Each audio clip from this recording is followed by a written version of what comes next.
Mga kapatid, maraming translation na ang salita ng Diyos, ang Bible. In fact, ito ang pinaka maraming translation kumpara sa kahit na anong aklat. Pero ang pinakamagandang translation pa rin ng salita ng Diyos, ang Biblia, ay ang i-translate ito sa totoong buhay. Ibig sabihin, ang isabuhay ang salita ng Diyos.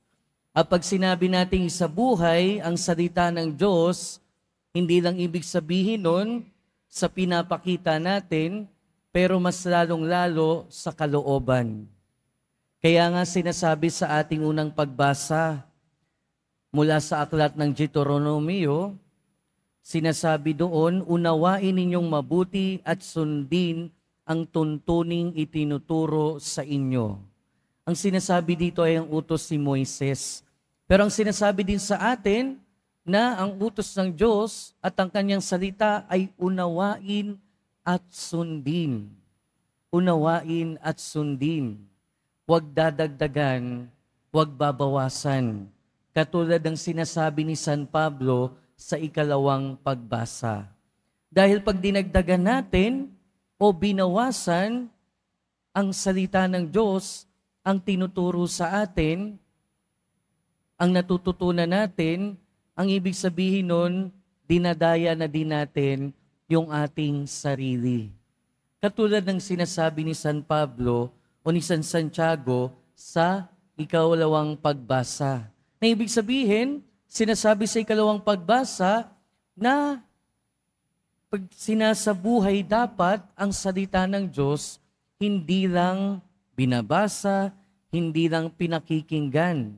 Dahil kung hanggang pakikinig lang, kulang yun. Dapat merong pagsasabuhay. Dahil kung kulang, kung hanggang pakikinig lang tayo at hindi kayang isabuhay, ibig sabihin, merong hindi pagkakapareho. Merong hindi pagkakapareho sa ating kalooban at sa ating ipinapakita. At ang tawag doon ay pagpapaimbabaw. At doon yung sinasabi o ganon yung sinasabi ng ating Panginoon sa mga Pariseyo at Eskriba sa ating Ebanghelyo. Nung kinote niya si Propeta Isaías, nung sinabi niyang paggalang na handog sa akin ang bayan ko'y paimbabaw lamang, sapagkat sa bibig at hindi sa puso ito bumubukal. Pagpurit pagsambang ginagawa nila ay walang kabuluhan, ang utos ng tao ay tinuturong utos ng may kapal. Mga kapatid, sa konteksto ng mga Hudyo, ibinigay ni Moises ang 10 utos. Pero ang ginawa ng mga Hudyo, in-expand dito ng in-expand hanggang sa maging mahigit 600. Pero ang purpose noon ay para bigyan ng gabay at bigyan ng disiplina yung mga tao para talagang masunod nila yung mga utos. Kaya lang yung nangyari sa panahon ng ating Panginoong Jesucristo, imbis na ang maging focus ay makatulong yung mga batas na ito para sa ikabubuti ng puso ng mga tao at kanilang pamumuhay, naging baliktad na. Naging focus na nila ay yung pagsunod doon sa mga ritual. Katulad nga ng mga paghuhugas ng kamay, katulad ng mga marami nilang ritual, at kung ano-ano pa.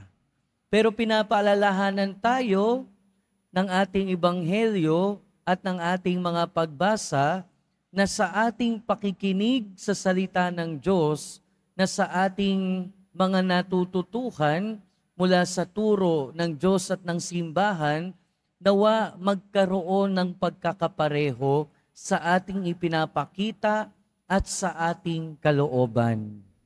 'Di ba sa English ang tawag doon congruence?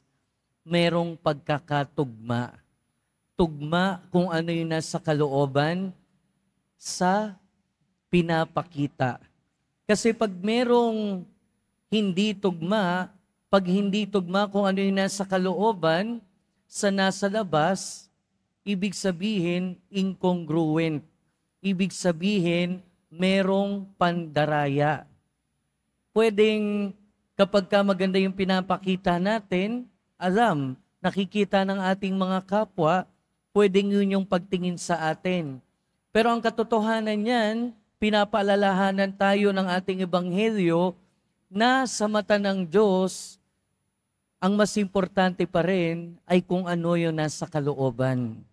Dahil madaya man natin yung ating kapwa, madaya man natin kahit yung ating sarili, hindi natin madadaya ang Panginoon. Hindi natin madadaya ang Diyos. Dahil alam ng Diyos kung ano ang nasa puso natin.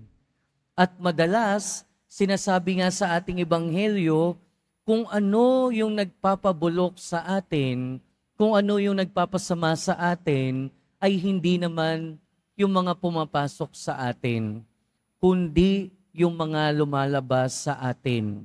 At saan ang gagaling ayon sa ating Panginoon, yung mga lumalabas sa atin? Nasa ating puso. Kaya ang unang paalala sa atin ng ating mga pagbasa, ingatan natin yung ating puso. Ingatan natin kung ano yung nasa kalooban natin. Ingatan natin kung ano yung mga nasa puso natin.